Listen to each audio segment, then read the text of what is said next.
ఈ శరీరం పడిపోతుంది, ఈ శరీరంలో నుంచి నేను బయటికి వెళ్ళాలి అని ఎరుక స్థితిలో ఉండి బ్రహ్మరంధ్రం అంటారు, శిరస్సు మీద ఉండే ఒక బ్రహ్మరంధ్రాన్ని తెరిచి అందులోంచి బయటకు వెళ్ళిపోతారు. వారికి ముక్తి వస్తుంది. ఆ స్థాయిలోకి వెళ్ళే వరకు మన మహర్షులు మహానుభావులు చాలామంది సాధన చేశారు.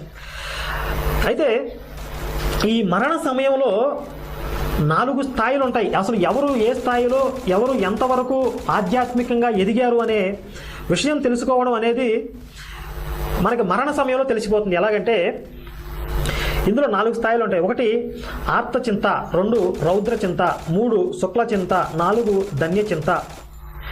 ఈ ఆర్తచింత అంటే భౌతికమైన విషయాల మీద ఆసక్తిని పెంచుకుని, భౌతికమైన ప్రాపంచికమైన వస్తువుల మీద, బంధువుల మీద ఆసక్తి, విపరీతమైన ఇష్టాన్ని, అభిమానాన్ని పెంచుకుని మరణ సమయంలో కూడా వారినే స్మరిస్తూ శరీరాన్ని వదిలిపెట్టేయడం.